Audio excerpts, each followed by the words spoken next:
Fir riya, tentang permasalahan riya. Pada pertemuan lalu telah kita bahas hukum-hukum yang berkaitan dengan riya. Pada pertemuan kali ini kita akan bahas tentang dalil-dalil yang dibawakan oleh al-muallif, sang penulis, yaitu Syekh Muhammad bin Abdul Wahhab rahimahullahu taala, tentang haramnya riya. Adapun dalil yang pertama yaitu dalam surat Al-Kahfi ayat 110, kata Allah Subhanahu wa taala, "Qul innama ana basyarum mislukum yuha ilayya annama ilahukum ilahu wahid. Faman kana yarju liqa'a rabbih falyamal amalan shalihan wa la yusyrik bi ibadati rabbih ahada." Kata Allah, katakanlah wahai Muhammad, innama ana basyarum mislukum, sungguhnya aku ini hanyalah manusia seperti kalian, yuha ilayya, tapi aku diberi wahyu kepadaku oleh Allah Subhanahu wa taala. Dan aku diberi wahyu annama ilahukum ilahu wahid, bahwasanya tidak ada yang berhak, sungguhnya Tuhan kalian hanyalah Tuhan yang esa, yaitu Allah Subhanahu wa taala. Faman kana yarju liqa'a rabbih, barang siapa yang berharap untuk bertemu dengan Rabb-nya, falyamal amalan shalihan, maka hendaknya dia mengerjakan amalan soleh, wala yusyrik bi ibadati rabbih ahada, dan janganlah dia berbuat syirik kepada Rabb-nya sama sekali. Baik. Adapun sisi pendalilan, ya. Jadi ayat tersebut dibuka dengan qul innama ana basyarum mislukum yuha ilayya, sungguhnya aku hanyalah manusia seperti kalian. Dan ini sudah kita pernah bahas, Rasulullah SAW adalah manusia seperti yang lainnya. Beliau makan, beliau minum, beliau buang hajat, beliau tidur, ya, beliau sakit, beliau meninggal, ya, bahkan beliau pernah disihir sebagaimana telah lalu pembahasannya, ya. Beliau terkadang intinya beliau manusia tidak berhak untuk disembah, ya. Bahkan beliau pernah lupa, innama ana basyarun ansa kama tansaun, sungguhnya aku hanyalah manusia, aku lupa sebagaimana kalian lupa. Fa idza nasitu fadzakiruni, jika aku lupa maka ingatkanlah aku. Dan Rasulullah dalam beberapa salat beliau lupa sehingga kemudian sujud sahwi. Ini menunjukkan sifat kemanusiaan Nabi sallallahu alaihi wasallam. Bedanya Rasulullah SAW itu diberi wahyu. Tetapi beliau jadi Rasul, tidak boleh diangkat derajatnya sampai menjadi Tuhan. Beliau tetap seorang Rasul, bagaimanapun juga tetap manusia. Diwahyukan kepada beliau, annama ilahukum ilahu wahid, ya. Annama ilahukum ilahun wahid. Faman kana yarju liqa'a rabbih falyamal amalan shalihan wa la yusyrik bi ibadati rabbih ahada. Taib, kata Allah Subhanahu wa taala, diwahyukan kepada Nabi sallallahu alaihi wasallam bahwasanya Tuhan kalian Tuhan yang satu, bahwasanya sesembahan kalian adalah Maha Esa. Maha Esa. Faman kana yarju liqa'a rabbih, barang siapa yang berharap bertemu dengan Rabb-nya, falyamal amalan shaliha, maka beramalah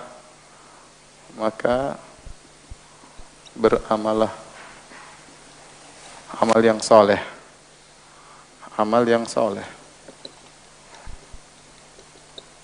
wala yusyrik, dan jangan berbuat syirik, dan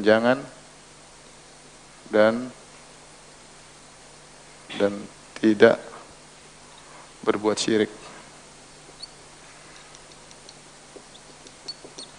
tidak mensekutukan Allah dalam peribadatannya,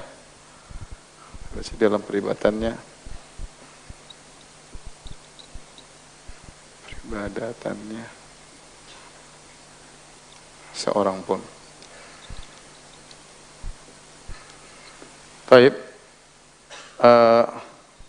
Di sini Allah Subhanahu wa taala berfirman, ya, bahwasanya sembahan kalian Maha Esa, cuma satu yang berhak disembah. Dan ini isyarat bahwasanya segala ibadah hanya untuk Allah Subhanahu wa taala. Maka seorang tidak boleh beribadah untuk mencari pujian manusia. Kemudian barang siapa yang berharap bertemu dengan Rabb-nya, sebagian ulama seperti Syekhul Islam Taimiyah menyebutkan sebagian ulama berdalil bahwasanya ini dalil liqa, kata liqa itu bertemu, maksudnya melihat ru'yatullah, maksudnya ru'yatullah itu melihat wajah Allah. Dan ini kenikmatan yang tertinggi di surga, ya, lebih tinggi daripada kenikmatan-kenikmatan surga yang lainnya, ya. Kelezatan tertinggi adalah melihat wajah Allah Subhanahu wa taala. Allah berfirman, barang siapa yang ingin melihat wajah Allah, maka dia harus ikhlas. Ingin bisa mendapatkan kenikmatan melihat wajah Allah, falyamal amalan salihah, maka hendaknya dia mengerjakan amal apa? Saleh, amal saleh. Apa itu amal saleh? Yaitu saleh zahir dan batinnya, dan batin. Saleh zahirnya berarti sesuai dengan sunnah apa? Nabi. Sunnah Nabi sallallahu alaihi wasallam. Batinnya soleh itu harus apa? Ikhlas hanya untuk Allah.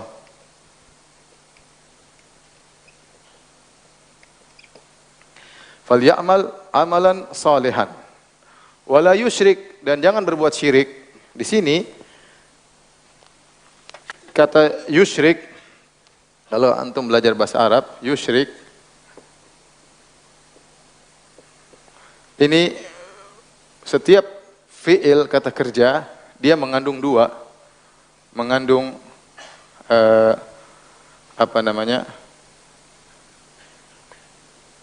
masdar dan waktunya, yaitu perbuatan dan waktu. Kalau fi'il madhi maka mengandung masa lalu, kalau fi'il mudhari mengandung masa sekarang atau masa depan. Dan maka dia mengandung al-masdar. Ini bisa dibahas, bisa dilihat dalam buku-buku nahwu seperti dalam buku Ibnu Malik, ya, syarah Alfiyah Ibnu Malik, syarahnya Ibnu Aqil. Beliau bahas tentang masalah ini juga, dan juga disebut dalam buku-buku usul fikih. Sehingga dalam fi'il ini mengandung masdar, yaitu isyrakan, isyrak atau isyrakun, ya, yang dia adalah isim nakirah. Antum catat aja, nanti suatu saat antum belajar bahasa Arab, antum bisa cek. Kalau sekarang antum catat aja dulu, ya. Sehingga tatkala di sini ada isim nakirah yang terkandung dalam fi'il ini dan dia datang dalam konteks kalimat nafi, maka dia mengandung ini umum, memberikan faedah umum, yaitu mencakup semua syirik, syirik akbar maupun syirik apa? Asghar. Kalau kita artikan dalam bahasa kita, dan janganlah berbuat syirik apapun, syirik kecil maupun syirik apa? Besar. Bi ibadati rabbih, dalam beribadah kepada Rabbnya, ahadan, ini juga isim nakirah. Ini isim nakirah sama memberikan faedah keumuman. Ini isim nakirah, memberikan ta'um, memberikan faedah keumuman, yaitu siapapun tidak boleh disekutukan kepada Allah. Yaitu tidak boleh mensekutukan Allah kepada siapa? Tidak boleh mensekutukan Allah dengan siapapun. Apakah nabi, apakah wali? Tidak boleh. Tidak boleh kita salat, ya, misalnya untuk dipuji oleh wali. Tidak boleh kita salat untuk dipuji oleh ustaz. Apalagi cuma hanya dipuji tetangga. Faham? Faham? Tidak boleh mensekutukan Allah dalam peribadatan dengan siapapun. Ya, tidak boleh. Maka dari sini kita tahu bahwasanya ayat ini mengandung keumuman dari dua sisi. Pertama, dari sisi jenis syirik, dilarang berbuat syirik besar maupun syirik kecil, dan di antara syirik kecil adalah apa? Riya. Di antaranya apa? Riya. Kemudian juga dari sisi kedua, tatkala berbuat ibadah tidak boleh mensekutukan Allah dengan siapapun, termasuk seorang beribadah untuk dipuji oleh siapapun. Maka dua keumuman ini, keumuman syirik dengan keumuman ahadan, menunjukkan dilarangnya untuk berbuat riya. Paham? Mau saya ulang lagi ya? Terlalu panjang. Jadi di sisilah pendalilan bahwasanya ayat ini dijadikan dalil oleh Syekh Muhammad bin Abdul Wahhab rahimahullahu taala bahwasanya ayat ini menunjukkan larangan untuk berbuat riya. Makanya ketika beliau mengatakan bab maja afir riya, bab tentang haramnya riya, maka beliau membawakan dalil ini. Saya ulangi ayatnya. Sungguhnya sembahan kalian hanyalah sembahan yang maha esa. Ini isyarat, jangan beribadah mengharapkan pujian orang lain. Faman kana yarju liqa'a rabbih, barang siapa yang ingin berjumpa dengan Rabbnya, yaitu ingin melihat wajah Allah, falyamal amalan salihan, maka lakukanlah amal soleh zahir dan batinnya. Zahirnya sesuai dengan sunnah, batinnya adalah ikhlas kepada Allah Subhanahu wa taala. Dan ingat, jangan berbuat syirik apapun, syirik besar maupun syirik kecil, termasuk apa? Riya, dan jangan mensekutukan Allah dengan siapapun. Jangan minta pujian ustadz, jangan minta pujian bupati, jangan minta pujian wali, apalagi cuma pujian tetangga ya. Tidak boleh. Karena itu semuanya adalah syirik dan riya kepada Allah Subhanahu wa taala. Baik.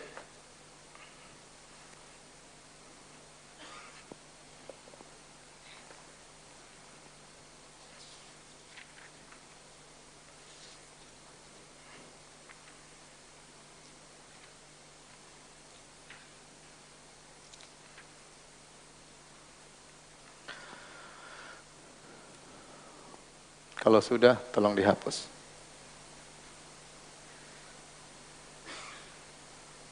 Sebentar. Sudah?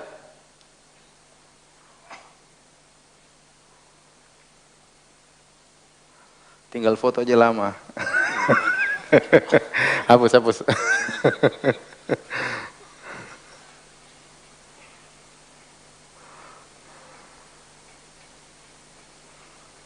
Zaman dulu saya masih ingat, saya belajar bahasa Arab sama seseorang, ustadz saya.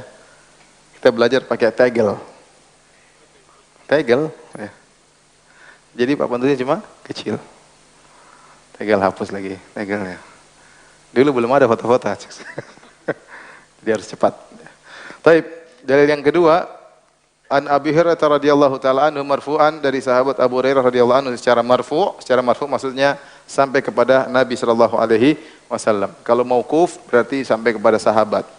Kalau disebut hadis mauquf berarti itu perkataan sahabat. Tapi kalau disebut hadis marfu' itu diangkat, maksudnya kepada Nabi sallallahu alaihi wasallam. Rasulullah SAW bersabda, qala Allah taala, hadis qudsi. Kata Nabi sallallahu alaihi wasallam, Allah berfirman, ana aghnas syuraka anisyirk. Aku adalah zat yang paling tidak butuh dengan syarikat. Man amila amalan asyraka ma'iya fihi ghairi, barang siapa melakukan amal apapun dan dia berbuat syirik kepadaku, dia mengambil sekutu selainku, taraktuhu wa syirkahu, aku akan tinggalkan dia bersama kesyirikannya. Hadis riwayat Muslim ya. Kata Allah Subhanahu wa taala dalam hadis qudsi, ana aghna asyuraka anisyirk man amila amalan asyraka fihi ma'iya ghairi taraktuhu wa syirkahu. Hadis riwayat Muslim. Kata Allah Subhanahu wa taala, aku adalah zat yang paling tidak butuh, zat yang paling tidak butuh dengan syarikat, dengan partner kalau bahasa kita, partner atau syarikat. Barang siapa yang mengerjakan amal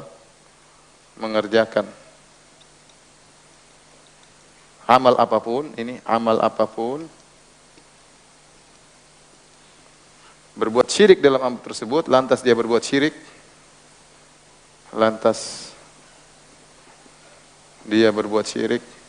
mensekutukan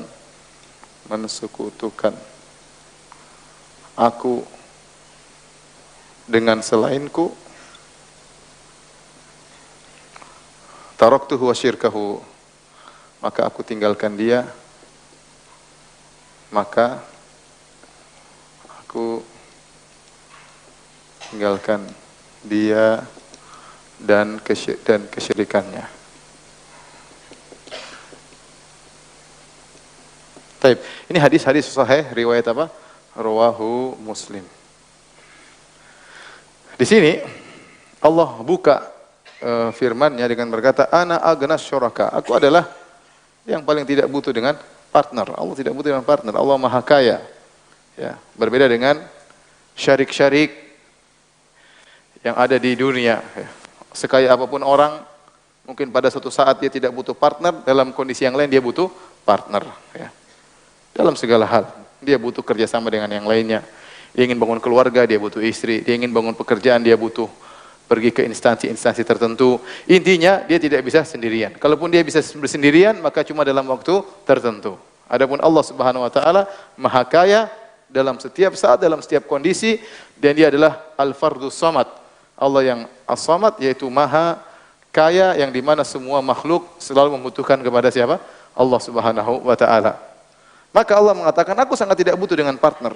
Tidak butuh dengan partner. Maka barang siapa melakukan amalan, barang siapa yang mengerjakan amal apapun.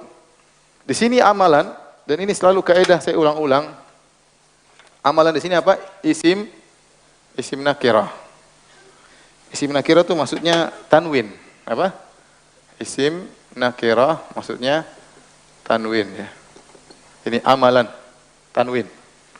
Jika datang dalam fi'il syarat dalam konteks kalimat persyaratan, barang siapa, atau dalam konteks penafian, maka memberikan faedah keumuman. Maka mencakup amal apapun, ya. Amal apapun.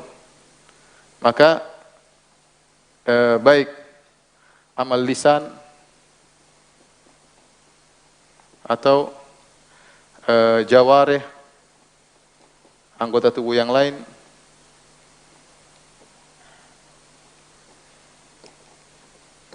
atau berkaitan dengan harta, amal berkaitan dengan harta,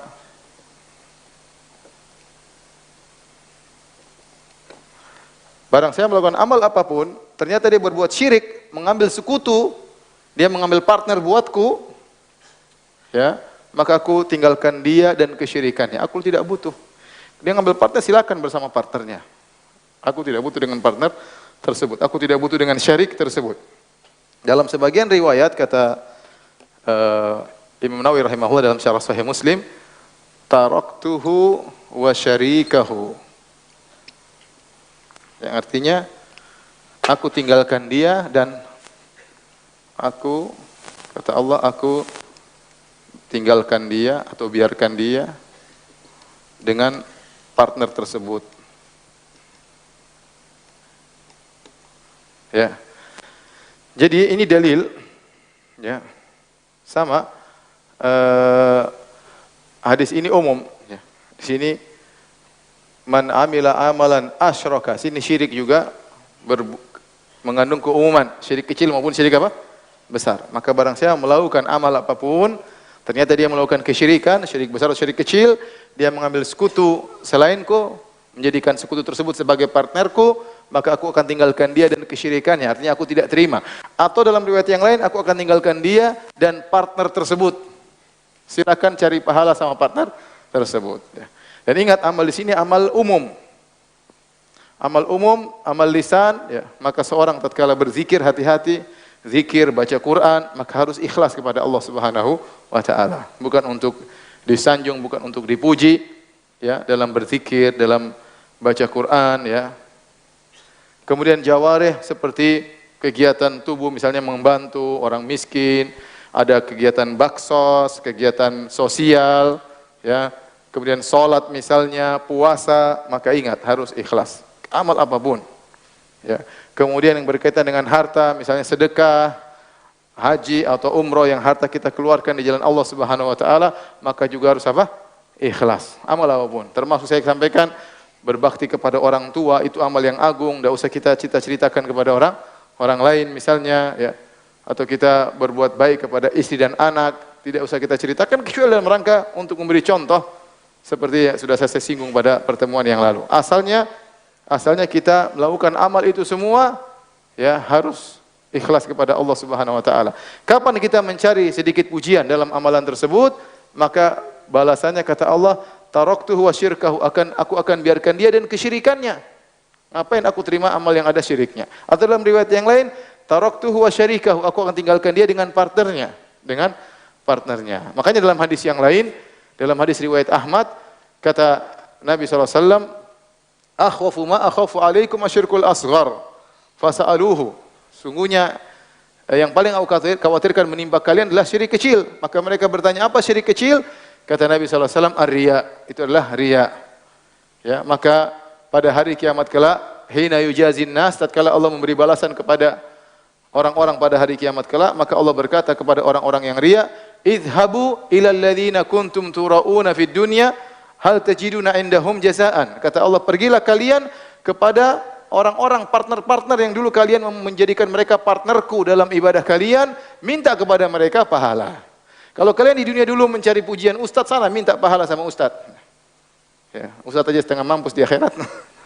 Kalian dulu cari beramal soleh untuk dipuji oleh bupati, dipuji oleh wali misalnya, atau dipuji oleh pejabat misalnya, coba sana minta pahala sama mereka. Bisa jadi orang-orang yang kita harapkan pujian tersebut ternyata di neraka jahanam. Terus kita mau minta apa sama mereka? Kalaupun mereka di surga tidak bisa kasih kita apa-apa. Apalagi kalau mereka ternyata di neraka jahanam. Paham? Maka Allah akan tinggalkan dia beserta partner tersebut karena Allah tidak mau dipartnerkan, Allah tidak butuh dengan syarikat, tidak butuh dengan partner sama sekali. Paham di sini?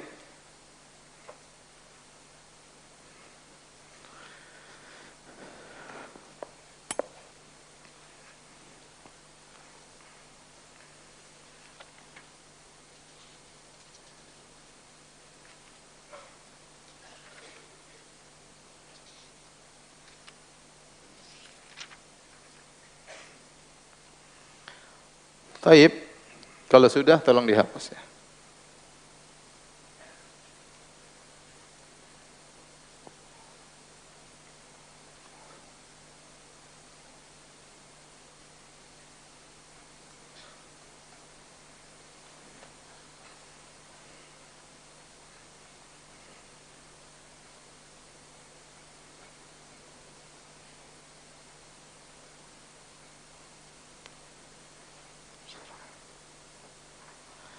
Wa an Abi Sa'id Al-Khudri radhiyallahu anhu marfu'an. Hadis berikutnya hadis riwayat Ahmad dari sahabat Abu Sa'id Al-Khudri secara marfu' bahwasanya Rasulullah SAW bersabda, ala ukhbirukum bima huwa akhwafu alaikum indi minal masjid dajjal. Maukah aku kabarkan kepada kalian tentang perkara yang lebih aku khawatirkan menimpa kalian daripada fitnahnya al-masihid dajjal. Qala qulna, kami berkata, bala, tentu ya Rasulullah, fitnah apakah itu? Faqala asyirkul khafi, syirik yang samar. An yakumar rajulu yusalli, seorang berdiri kemudian dia salat. Fa yuzayyinu salatahu, kemudian dia bagus-baguskan salatnya, lima yara min nadhri rajulin ilaihi, karena dia tahu ada orang yang sedang lihat dia salat ya. Hadis riwayat Al-Imam Ahmad. Dalam riwayat yang lain diriwayatkan oleh Ibnu Khuzaimah dan juga Ahmad dan Al-Baihaqi, Nabi sallallahu alaihi wasallam bersabda ya, dari hadis Mahmud bin Labid, Rasulullah SAW bersabda, iyyakum wa syirkas sarair, hati-hatilah kalian dengan syirik as-sarair, itu syirik rahasia ya. Syirik yang tidak nampak. Qalu wa ma syirkus sarair, apa syirik yang rahasia tersebut? Qala, Nabi berkata, an yakuma ahadukum yuzayyinu salatahu jahidan, seorang yang dia berdiri kemudian dia bagus-baguskan salatnya dengan bersungguh-sungguh, dia bagus-baguskan, liyanzuran nasu ilaihi, agar orang-orang lihat salatnya. Fadzalika syirkus sarair, itulah syirik yang tersembunyi atau syirik yang rahasia ya. Taib. Di sini Nabi SAW mengabarkan kepada para sahabat, ala ukhbirukum bima huwa akhwafu alaikum indi minal masjid dajjal. Maukah aku kabarkan kepada kalian tentang suatu yang lebih aku khawatirkan, akhwafu alaikum indi min fitnatil masih dajjal.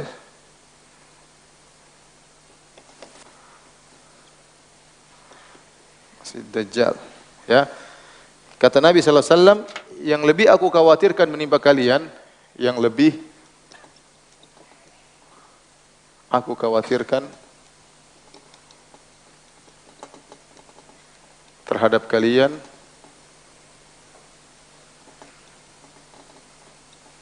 daripada fitnahnya Al-Masih Ad-Dajjal. Ad-Dajjal.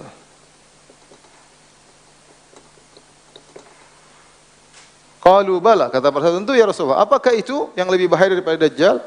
Kata Nabi sallallahu alaihi wasallam, asyirkul khafi. Kata Nabi sallallahu alaihi wasallam, asyirku al-khafi. Syirik yang tersembunyi. Syirik yang tersembunyi. Ini tadi dalam hadis, ini tadi riwayat Abu Sa'id Al-Khudri. Dalam riwayat yang lain dari Mahmud bin Labid, ya, radhiyallahu anhu, ya, Nabi mengatakan iyyakum wasyirkus sarair. Nabi menamakan dengan syirkus sarair. Syirku as-sarair. Sama. Syirik rahasia, tidak ada yang lihat. Ya. Syirik tersembunyi, terselubung. Terselubung. Kita tahu ternyata syirik riya itu namanya macam-macam. Ada syirik namanya syirkul khafi, ini nama yang pertama, nama-nama riya. Yang kedua apa? Syirku sarair. Dalam riwayat yang lain Nabi mengatakan asyirkul asghar. Syirik kecil.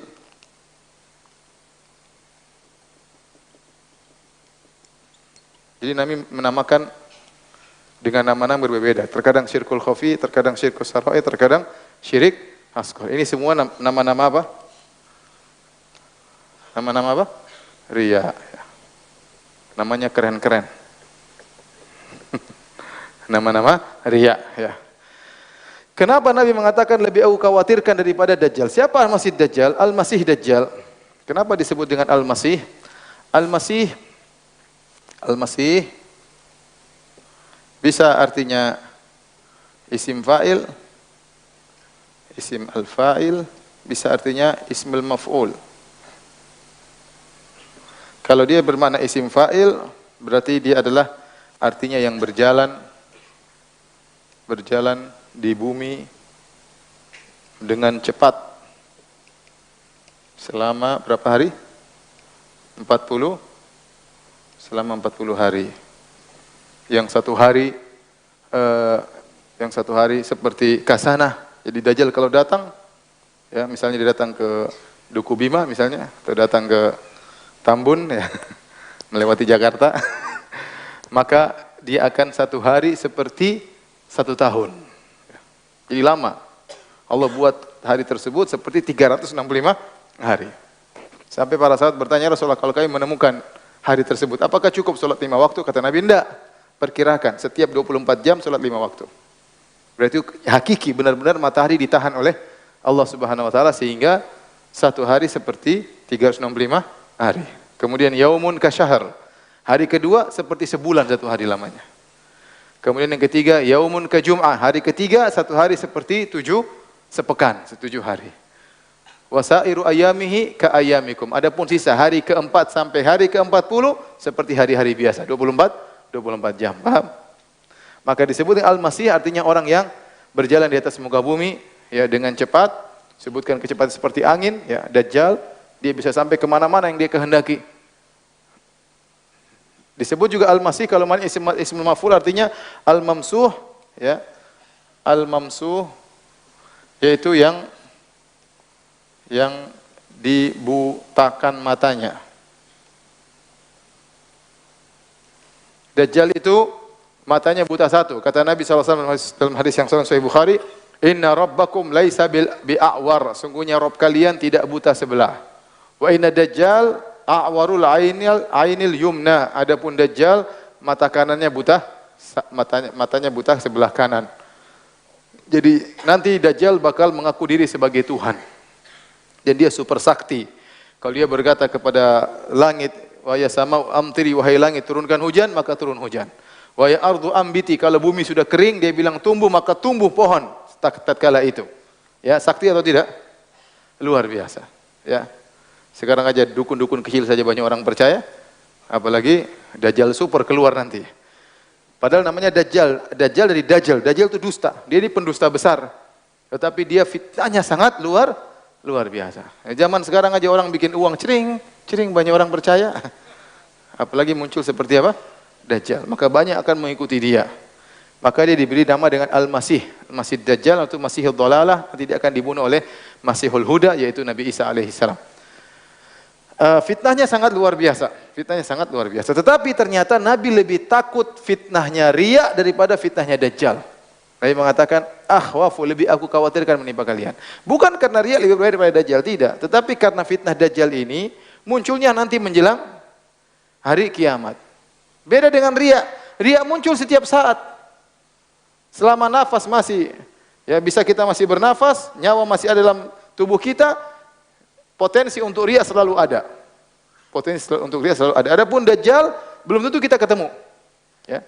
Belum tentu kita ketemu. Meskipun ada ustadz katanya 3 tahun lagi Dajjal muncul ya. 3 tahun lagi Dajjal muncul, kemudian turun Nabi Isa, kemudian Nabi Isa hidup 7 tahun, berarti 10 tahun lagi kiamat. Hati-hati, nanti bangun rumah hitung-hitung yang benar ya. 10 tahun lagi apa? Kiamat ya. Jadi Dajjal hanya muncul di akhir zaman. Adapun fitnah riya muncul bisa jadi setiap apa? Setiap saat. Seorang bisa jadi sehari riya 7 kali. Bisa jadi sehari riya 3 kali. Bisa jadi hari ini enggak riya, besok dia riya. Ya. Potensi untuk riya menimpa siapa saja. Kemudian yang kedua, dari sisi kedua, kenapa Nabi lebih khawatir riya daripada Dajjal? Dajjal fitnahnya jelas. Orang beriman insyaallah selamat, kelihatan tulisannya kafir, orang akan meninggalkan dia. Tapi riya justru menimpa orang-orang yang soleh. Ya, menimpa orang-orang yang soleh. Justru orang-orang berpotensi memiliki amal soleh, itulah yang dikhawatirkan terkena riya. Nabi tidak berbicara tentang tukang mabuk, tukang main musik, tukang zina, tidak. Ya, tapi Nabi berbicara tentang orang-orang soleh. Nabi mengatakan, akhwafu alaikum, ya aku khawatirkan menimpa kalian wahai para sahabatku. Karena mereka orang-orang soleh. Karena riya ini penyakit yang menimpa orang soleh, bukan menimpa orang tukang maksiat. Ya. Masa seorang mau riya dengan, saya minum khamr banyak. Itu bukan riya, itu bahlul namanya. Kemudian, iya, memamerkan riya ya memang khamr amal soleh. Sebagian orang, saya sudah zina dengan 90 wanita. Itu bukan riya itu. Ya. Itu namanya bahlul ya. Ya, dipamerkan kebahlulannya ya. Dia bangga-banggain ya. Maka riya tidak menimpa orang-orang tersebut. Riya justru menimpa orang-orang yang soleh. Dari sisi itulah, dari dua sisi tadi, maka Nabi lebih mengkhawatirkan riya daripada fitnah apa? Dajjal. Saya ulangi, dari sisi Dajjal hanya muncul di akhir apa? Zaman. Adapun riya setiap saat. Ya, yang kedua, Dajjal kalau orang soleh insya Allah selamat. Justru riya menimpa orang-orang apa? Soleh. Paham di sini? Dan tatkala Nabi SAW menamakan berbagai macam nama, syirkul khafi, syirik yang samar, syirkus sarair, seperti rahasia yang ada dalam tubuh tidak ada yang tahu. Tiba-tiba seorang terkena riya, entah dia sadari, entah dia tidak sadari. Ya. Nabi namakan syirik kecil, berarti ini penyakit berbahaya. Seorang harus waspada, jangan sampai terkena penyakit yang sangat mengerikan ini, syirik kecil. Riya, kalau dia terkena maka dia harus segera melawan, perbaiki jiwanya, jangan sampai amal soleh yang dia sudah kerjakan begitu banyak ternyata tidak bernilai. Setan tidak peduli ente beramal soleh sebanyak-banyaknya. Setan tidak peduli. Yang penting menurut setan ente enggak ikhlas. Gimana caranya? Mungkin orang mengeluarkan uang 1 miliar, 2 miliar, ratusan juta. Setan tidak, biarin aja. Tapi setan bikin bagaimana dia supaya riya. Kalau dia riya, selesai. Kalau dia riya maka selesai. Amal yang dia kerjakan selama ini tidak ada nilainya sama sekali. Bukan cuma 0, bahkan minus, diancam untuk masuk neraka sebagaimana hadis-hadis yang telah kita sampaikan sebelumnya.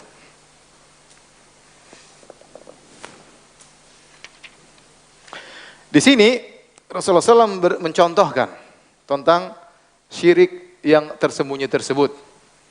Kata Nabi SAW, an yakumar rajulu fayusalli, seorang berdiri kemudian dia salat. Fayuzayyina salatahu, kemudian dia bagus-baguskan salatnya. Lima yadha min nuril rajulin ilaihi, karena dia tahu orang sedang perhatikan dia salat ya. Dia bagus-baguskan salatnya bukan karena Allah Subhanahu wa taala, tapi karena ingin dipuji.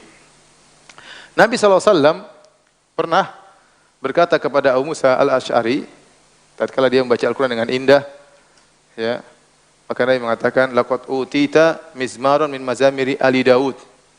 Sungguhnya engkau telah diberikan suara yang indah dari suara-suara indah keluarga Daud, ya. Sebagian orang mengatakan dalil bahwasanya mizmar kan artinya seruling. Berarti boleh main seruling, boleh pakai menjadi main apa, alat musik. Ini pemahaman yang keliru, ya. Karena Nabi tidak sedang memuji Abu Musa al-Asy'ari lagi main gitar, tidak, ya. Musa al-Asy'ari lagi ngaji, ya. Suaranya indah. Mizmar itu ungkapan tentang keindahan suara, ya. Maka Nabi mengatakan, saya dengar suara engkau mengaji. Maka kata Abu Musa al-Asy'ari, kalau saya tahu kau mendengarkan apa yang lantunan bacaan Qur'anku, la habbartu laka tahbira, maka aku akan baguskan lagi untukmu. Di sini Abu Musa al-Asy'ari, perhatikan, dia ingin baguskan bacaannya untuk menyenangkan hati Nabi, bukan untuk mencari pujian. Tetap ingin mencari ridha Allah Subhanahu wa taala. Ini sama seperti seorang misalnya berbuat baik kepada ibunya, menyenangkan hati orang. Bukan untuk dipuji sama dia, tapi agar dapat pahala dari siapa? Allah. Bukankah dituntut kita untuk menyenangkan hati orang? Makanya Nabi SAW menyebut tentang amalan yang dicintai oleh Allah Subhanahu Wa Taala.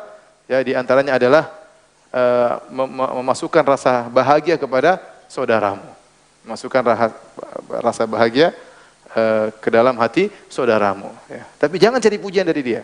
Jangan cari pujian dari dia. Maka demikian juga seorang imam kemudian sholat, dia membaca lantunan yang baik, bukan untuk dipuji. Kalau dia ingin dipuji oleh jamaahnya, binasa dia, berarti dia riya. Tapi kalau dia ingin menyenangkan jamaah agar mereka lebih khusyuk dalam sholatnya, dan dia mencari ridha Allah Subhanahu Wa Taala, maka tidak mengapa. Itu bedanya tipis. Amalannya sama, tapi niat mempengaruhi. Yang satu dapat pahala, yang satu dapat kebinasaan. Kalau dia memperindah bacaan Qur'annya supaya menyenangkan hati orang biar tentram mendengarkan lantunan Al-Qur'annya, karena Allah Subhanahu Wa Taala, maka dapat pahala. Tapi kalau dia baguskan bacaannya supaya dipuji oleh orang, maka dia binasa, dia terjerumus dalam riya yang Nabi ingatkan tersebut. Yaqumur rajulu, seorang berdiri, fayusalli, kemudian dia salat, fayuzayyinu salatahu, kemudian dia bagus-baguskan salatnya, lima yara min nadhari rajulin ilaihi, karena dia tahu ada orang yang sedang lihat dia sedang salat. Maka ini contoh syirik kecil yang diingatkan oleh Nabi sallallahu alaihi wasallam. Dan ini banyak, seseorang berdakwah misalnya, dia berdakwah kemudian tahu-tahu dia ingin dipuji, maka dia bagus-baguskan retorikanya, ya. Dia perbanyak dalil-dalilnya supaya orang memuji dia. Beda, orang menyampaikan dalil banyak supaya orang paham karena Allah Subhanahu Wa Taala, dengan dia menyampaikan dalil banyak dengan retorika yang canggih supaya dipuji orang. Amalannya sama, tapi niat yang menentukan. Yang satu karena Allah Subhanahu Wa Taala, pengajiannya bagus karena Allah menarik, dia dapat pahala. Yang satu memperbagus kajiannya supaya dipuji oleh masyarakat, maka dia dapat dosa. Dan ini berlaku dalam segala hal, pengajian, lantunan Al-Qur'an ataupun yang lainnya. Taib, hadirin yang dirahmati oleh Allah Subhanahu wa taala, di penghujung pengajian, ya,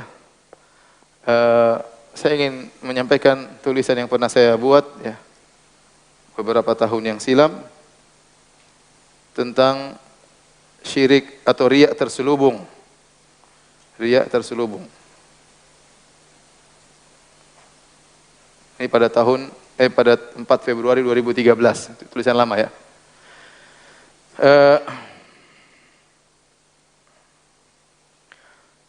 Saya sebutkan beberapa contoh yang disebut dengan riya kreatif. Riya apa?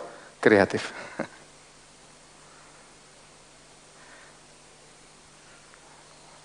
Azan dulu deh.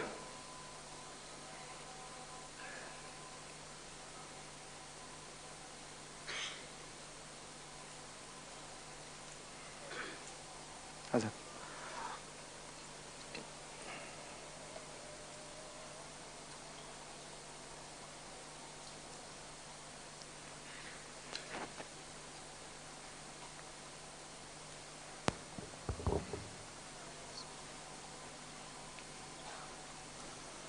Allahu Akbar, Allahu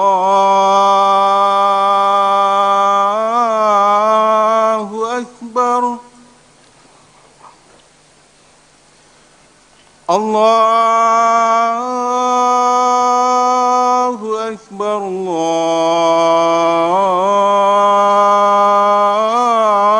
Allahu Akbar. أشهد أن لا إله إلا الله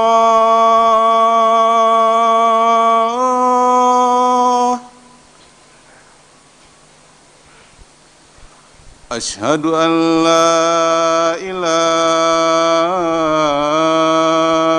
إلا الله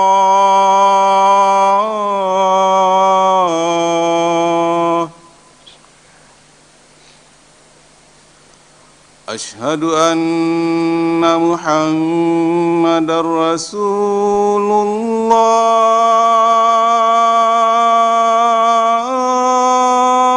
الله أشهد أن محمد رسول الله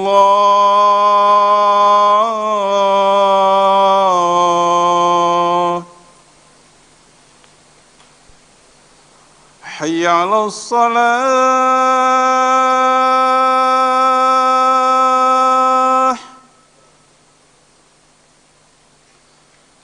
حي على الصلاة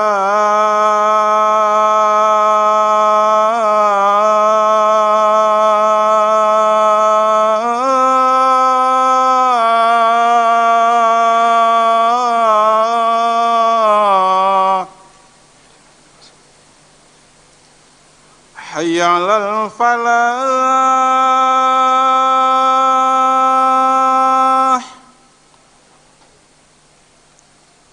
حي على الفلاح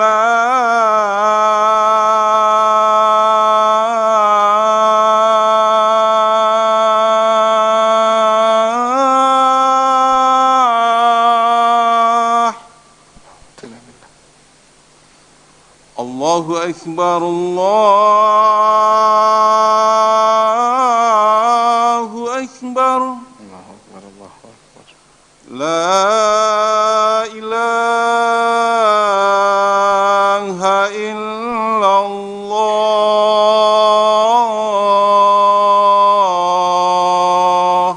La ilaha illallah, Allahumma shalli ala Muhammad. Allahumma barik ala Muhammad. Tapi di penghujung kajian kita, saya menyebutkan atau sebagian tulisan yang pernah saya tulis dahulu tentang judulnya riak terselubung. Tapi sebenarnya ini riak kreatif ya. Riak apa? Kreatif. Pertama, seorang menceritakan keburukan orang lain. Seperti dia mengatakan, si fulan pelit, si fulan malah sholat malam, si fulan tuh kalau untuk ilmu ngantuk aja kerjanya misalnya.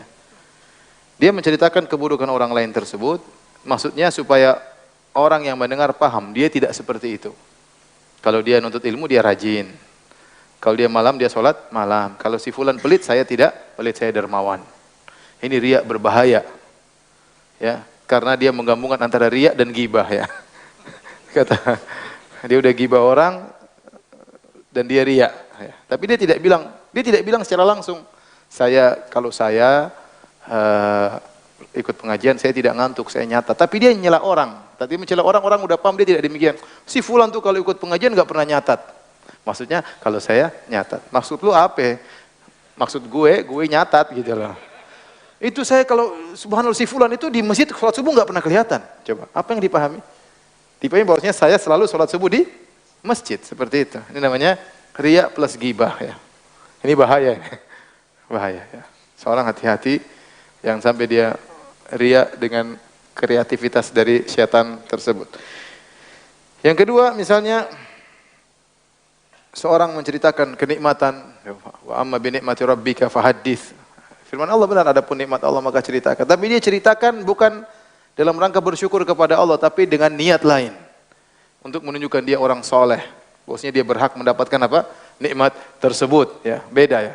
Beda seorang menyebutkan nikmat, kalau dia bersyukur kepada Allah, dia ngakui saya ini siapa sih, tapi Allah alhamdulillah kasih saya banyak nikmat. Ya, saya sering melakukan kesalahan tapi nikmat tidak berhenti-berhenti. Beda dengan oh saya alhamdulillah, masya Allah, Allah kasih, masya Allah dirinya ya, masya Allah saya masya Allah.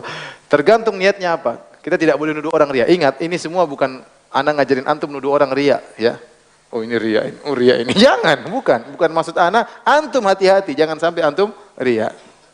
Kalau antum menceritakan kenikmatan yang Allah berikan kepada antum, jangan dalam rangka untuk ria, supaya orang pahami bahwasanya antum orang soleh, memang Allah selalu membela antum, menjaga antum dan yang lainnya, hati-hati. Ya. Contoh misalnya seorang memuji gurunya. Oh, guru saya Masya Allah Syekh Fulan. Oh, orangnya ini semua ya. Ternyata maksud dia memuji-muji gurunya setinggi langit agar dia juga naik pangkat. Kenapa? Karena dia murid dari guru tersebut. Ini dilakukan oleh sebagian orang ya. Ngangkat gurunya setinggi langit, dan orang tahu dia murid dari guru tersebut. Gurunya naik pangkat, dia ikut otomatis naik apa? Naik pangkat. Hati-hati. Atau sebagian orang mereka, oh saya dekat dengan Ustadz Fulan, saya dekat dengan Syekh Fulan. Terus kalau ente dekat dengan Syekh Fulan, ente jadi orang alim. Kalau ente dekat dengan Ustadz berarti ente orang alim. Berarti ente orang soleh gitu maksudnya. Tidak ada hubungannya. Ente dekat dengan Ustadz belum tentu ente soleh. Dulu orang-orang munafik dekat dengan Nabi SAW tetap munafik. Dekat dengan Nabi SAW tetap jadi munafik. Ikut pengajian Nabi tetap jadi munafik. Jadi hati-hati, itu semua jangan sampai, pokoknya Allah Maha tahu dengan niat antum. Dan kalau antum menyampaikan sesuatu, hati-hati ya.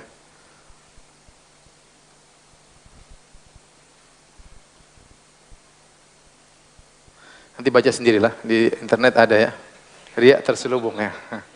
Saya khawatir antum banyak yang tersinggung. Baik, demikian saja kajian kita. Tidak usah ada tanya jawab ya. Insyaallah kita pekan depan libur. Pekan depan libur, insyaallah pekan depan libur, pekan depannya lagi mudah-mudahan ada ya. Mudah-mudahan 2 minggu lagi ada ya. Demikian, subhanakallah bihamdik, asyhadu an la ilaha illa anta, astaghfiruka wa atubu ilaik. Assalamualaikum warahmatullahi wabarakatuh.